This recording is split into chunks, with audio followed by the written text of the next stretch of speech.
નમસ્કાર વિદ્યાર્થી મિત્રો, આપ સૌનું આપણી યુટ્યુબ ચેનલ ગુજરાતી પાઠશાળામાં હાર્દિક સ્વાગત છે. વિદ્યાર્થી મિત્રો, આજે આપણે ધોરણ 9 વિજ્ઞાન અને ટેકનોલોજી વિષયમાં વાર્ષિક પરીક્ષા માટે પાઠ 1 ના અગત્યના જે પ્રશ્નો જે છે એનું આપણે વિગતવાર સોલ્યુશન જોવાના છીએ. બરાબર. તો સૌપ્રથમ વિભાગ એના પ્રશ્નમાં નીચેના વિધાન ખરા છે કે ખોટા તે જણાવો. તો પહેલો પ્રશ્ન કે તાપમાન વધતા કણોની ગતિ ઉર્જા વધે છે. આ વિધાન કેવું છે? ખરું. બીજું, વધુ પડતા પવનમાં કપડાં ઝડપથી સુકાઈ જાય છે. તો આ પણ વિધાન કેવું છે? ખરું. ત્રીજું, કપૂર ઉદ્ધ્વપાતી પદાર્થ છે. તો આ ઉદ્ધ્વપાતી પદાર્થ નથી એમ કીધું છે, એટલે કેવું આવશે? ખોટું. બરાબર. 4, દ્રવ્ય ચોક્કસ આકાર ધરાવે છે. તો આ વિધાન પણ કેવું છે? ખોટું. ત્યારબાદ પાંચમો પ્રશ્ન, વાયુનો પ્રસરણ દર ઘન અને પ્રવાહી કરતા ઓછો છે. આ વિધાન પણ કેવું છે? ખોટું. 6, વાયુ અવસ્થામાં કણોની ગતિ ઉર્જા મહત્તમ હોય છે. તો આ વિધાન કેવું છે? ખરું. ત્યારબાદ એક શબ્દ, વાક્ય કે આંકડામાં ઉત્તર આપવાના છે. એમાં સાતમો પ્રશ્ન છે, પદાર્થનું તાપમાન માપવા લેક્ટોમીટર વાપરશો કે થર્મોમીટર? તો પદાર્થનું તાપમાન માપવા માટે આપણે થર્મોમીટર વાપરવું પડે. બરાબર. ત્યારબાદ આઠમો પ્રશ્ન, -20°C તાપમાનનું કેલ્વિનમાં મૂલ્ય 273 કે 253 કેલ્વિન? તો એમાં આવશે 253 કેલ્વિન. 9, દ્રવ્યના કણોનું તાપમાન વધતા પ્રસરણ ઝડપી કે ઓછું થાય છે? તો એમાં આન્સર આવશે ઝડપી થાય છે. 10, વાયુનું વધુ દબનીય છે કે આંશિક દબનીય છે? તો એમાં આવશે દબનીય છે. વાયુ વધુ દબનીય છે. અહીંયા આવશે વધુ. 11, પ્રવાહી કયો ગુણધર્મ ધરાવે છે? સંકોચનનો કે અસંકોચનનો? તો એમાં આવશે સંકોચનનો. 12, બરફનું ગલન બિંદુ 273 કેલ્વિન કે 373 કેલ્વિન? તો એમાં આવશે 273 કેલ્વિન. હવે વિભાગ BCD એટલે કે 2, 3, 4 ગુણમાં પૂછાઈ શકે એવા મોસ્ટ આઈએમપી પ્રશ્નોમાં પહેલું એટલે કે આમ 13મો પ્રશ્ન, વ્યાખ્યા આપો. ઉત્કલન બિંદુ અને બાષ્પીભવન આ બંને વ્યાખ્યા આપણને 2 ગુણમાં પૂછાય, એટલે આનો પણ 1 ગુણ હોય અને આનો પણ 1 ગુણ. તમે 1 લખો તો 1 ગુણ મળે, બંને લખો તો 2 ગુણ મળે. ઉત્કલન બિંદુ, એક વાતાવરણ દબાણે અને જે તાપમાને પ્રવાહી ઉકળવા લાગે છે તે તાપમાનને તે પ્રવાહીનું ઉત્કલન બિંદુ કહે છે. ત્યારબાદ બાષ્પીભવન, ઉત્કલન બિંદુથી ઓછા તાપમાને પ્રવાહીનું વાયુમાં રૂપાંતર થવાની ક્રિયાને બાષ્પીભવન કહે છે. ત્યારબાદ 14મો પ્રશ્ન, નીચેના પૈકી કયા દ્રવ્યો છે? તો ખુરશી, હવા, પ્રેમ, સુગંધ, ધિક્કાર, બદામ, વિચાર, ઠંડી, લીંબુ પાણી, અત્તરની સુગંધ. તો આમાંથી દ્રવ્યો કયા? તો એમાં આવશે ખુરશી, હવા, બદામ, ઠંડુ પીણું, અત્તરની સુગંધ. બરાબર, એ દ્રવ્યો છે. 15મો પ્રશ્ન, બાષ્પીભવન થવાથી શા માટે ઠંડક ફેલાય છે? ખુલ્લા પાત્રમાં રાખેલ પ્રવાહીમાં દરેક તાપમાને સતત બાષ્પીભવન થતું રહે છે. બાષ્પીભવન દરમિયાન ઉર્જાને પુનઃપ્રાપ્ત કરવા માટે પ્રવાહીના કણો પોતાની આસપાસની ઉર્જાનું અવશોષણ એબ્ઝોર્પ્શન કરે છે, જેને લીધે આસપાસમાં ઠંડક ફેલાય છે. ત્યારબાદ 16મો પ્રશ્ન, નીચે દર્શાવેલ તાપમાનને અંશ સેલ્સિયસમાં ફેરવો. તો અહીંયા 300 કેલ્વિન છે. બરાબર. તો સેલ્સિયસમાં ફેરવવા હોય તો -273 કરવાના, તો 27°C. આમાંથી પણ -273 કરો એટલે 200°C. 17મો પ્રશ્ન, ઉનાળામાં માટલા એટલે કે ઘડાનું પાણી શા માટે ઠંડુ હોય છે? તો માટલા કે ઘડાની સપાટી પરથી સતત બાષ્પીભવન થતું રહે છે, આથી ઉનાળામાં માટલાનું પાણી ઠંડુ હોય છે. 18મો પ્રશ્ન, વૈજ્ઞાનિક કારણ આપો. ગરમ પાણી કરતાં પાણીની વરાળથી વધુ દજાય છે. તો 373 કેલ્વિન તાપમાને પાણીની બાષ્પના કણોમાં તે જ તાપમાન ધરાવતા પાણીના કણો કરતાં વધુ ઉર્જા હોય છે. વરાળના કણો આ ઉર્જા બાષ્પીભવન ગુપ્ત ઉષ્માના સ્વરૂપમાં શોષી હોવાથી ગરમ પાણી કરતાં પાણીની વરાળથી વધુ દજાય છે. હવે અહીંયા સુધીના 2 ગુણના પ્રશ્નો હતા. હવે 3 ગુણના પ્રશ્નો કે દ્રવ્યની અવસ્થાઓ શા માટે ઉદ્ભવે છે. દ્રવ્ય અવસ્થાના પ્રકાર જણાવી દરેક અવસ્થાના 3 ઉદાહરણ આપો. બરાબર, તો અહીંયા આપણને એક જ પ્રશ્નમાં 3 પ્રશ્નો પૂછેલા છે. દ્રવ્યની અવસ્થા શા માટે ઉદ્ભવે, પહેલો પ્રશ્ન, એના પ્રકાર જણાવવાના બીજો પ્રશ્ન, અને અવસ્થાના 3 ઉદાહરણ આપવાના. તો આ ત્રણેય વિશે આપણે લખવાનું થાય.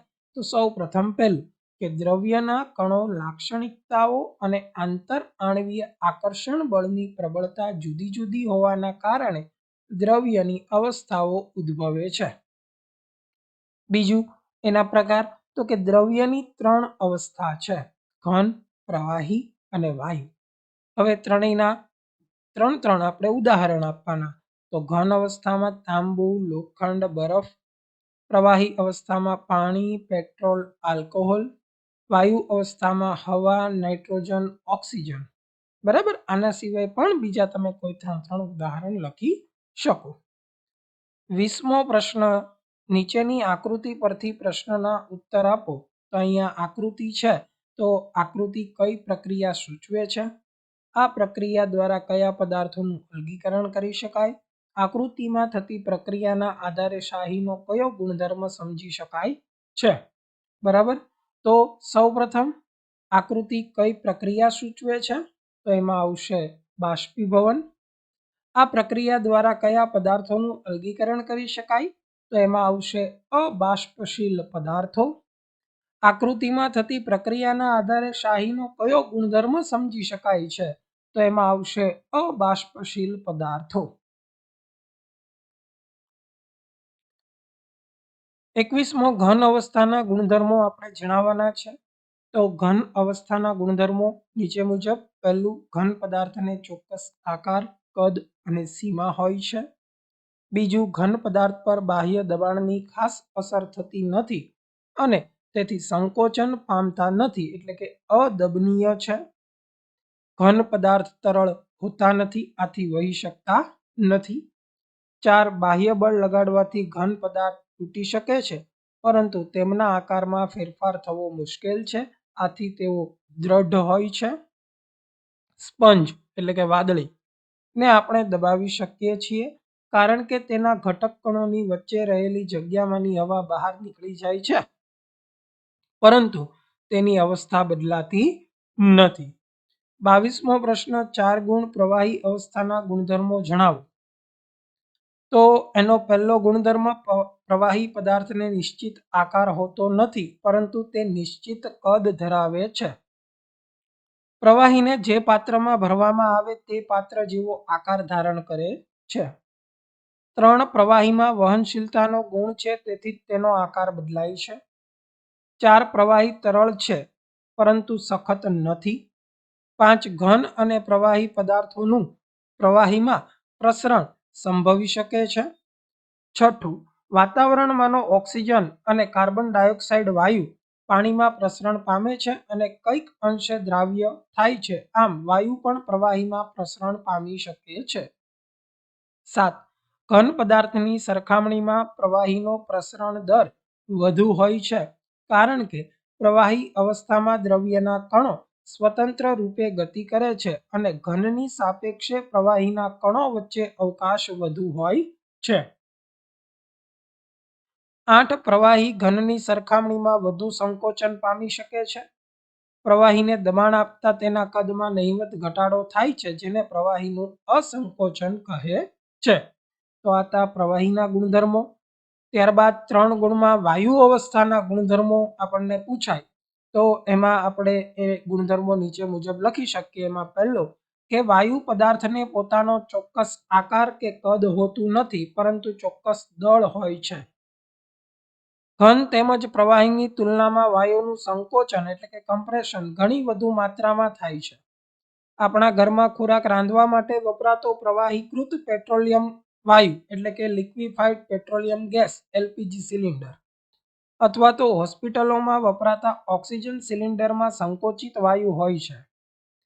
આજકાલના વાહનોમાં બળતણ તરીકે સંકોચિત કુદરતી વાયુ કમ્પ્રેસ્ડ નેચરલ ગેસ એટલે કે સીએનજીનો ઉપયોગ થાય છે. સંકોચનીયતા પ્રમાણમાં વધુ હોવાને કારણે વાયુના અતિશય વધુ કદ ને ઓછા કદ ધરાવતા સિલિન્ડરમાં સંકોચિત કરી શકાય છે અને આસાનીથી એક સ્થળેથી બીજા સ્થળે લઈ જઈ શકાય છે. કણોની ગતિ અને કણો વચ્ચેના વધુને વધુ ખાલી અવકાશને કારણે વાયુનું અન્ય વાયુમાં પ્રસરણ ખૂબ જ ઝડપથી થાય છે. વાયુ અવસ્થામાં કણોની ગતિ અસ્તવ્યસ્ત અને વધુ હોય છે. આ અસ્તવ્યસ્ત ગતિને કારણે કણો એકબીજા સાથે તેમજ પાત્રની દિવાલ સાથે અથડામણ અનુભવે છે. પાત્રની દિવાલ પરના વાયુના કણો દ્વારા પ્રતિ એકમ ક્ષેત્રફળ પર લાગતા બળને કારણે વાયુનું દબાણ ઉદ્ભવે છે. ત્યારબાદ 24મો પ્રશ્ન, બાષ્પીભવન પર અસર કરતા પરિબળો સમજાવો 4 ગુણ. તો નીચેના પરિબળો અસર કરે છે. એમાં પહેલું કે સપાટીનું ક્ષેત્રફળ વધવાથી. બાષ્પીભવન એ સપાટી પર થતી ક્રિયા છે. સપાટીનું ક્ષેત્રફળ અથવા વિસ્તાર વધતા બાષ્પીભવનનો દર પણ વધે છે. જેમ કે કપડાં સૂકવવા માટે આપણે તેને પહોળા કરીને સૂકવીએ છીએ. તાપમાનનો વધારો. તાપમાન વધવાથી વધુને વધુ કણોને પૂરતી ગતિ ઉર્જા પ્રાપ્ત થાય છે, જેથી તેમનું બાષ્પ અવસ્થામાં રૂપાંતર વધુ થાય છે. ભેજની માત્રામાં ઘટાડો થવો. હવામાં રહેલી પાણીની બાષ્પની માત્રાને ભેજ કહે છે. કોઈ નિશ્ચિત તાપમાને આપણી આસપાસની હવામાં એક નિશ્ચિત માત્રા કરતાં વધુ પાણીની બાષ્પ રહી શકે નહીં. જ્યારે હવામાં પાણીના કણોની માત્રા પહેલેથી જ વધુ હશે તો બાષ્પીભવનનો દર ઘટી જશે. પવનની ઝડપમાં વધારો. તો કે એક સામાન્ય અવલોકન છે કે વધુ પડતા પવનમાં કપડાં ઝડપથી સુકાઈ જાય છે. વધુ પડતા પવનને કારણે પાણીની બાષ્પના કણો પવનની સાથે ઉડી જાય છે, જેથી આસપાસની પાણીની બાષ્પની માત્રા ઘટી જાય છે. તો વિદ્યાર્થી મિત્રો, વિજ્ઞાન વિષયના ચેપ્ટર નંબર 1માં વાર્ષિક પરીક્ષામાં પૂછાઈ શકે એવા મોસ્ટ આઈએમપી પ્રશ્નો વિભાગ એ ના પણ પ્રશ્નો છે અને BCD એટલે કે વર્ણનાત્મક પ્રશ્નોનું સોલ્યુશન પણ તમે આપણા આ વિડીયોની અંદર જોયું. આ જ રીતે વિજ્ઞાન વિષયના બધા જ ચેપ્ટરના આઈએમપી પ્રશ્નો ક્રમશઃ આપણી યુટ્યુબ ચેનલ ઉપર મૂકવામાં આવશે.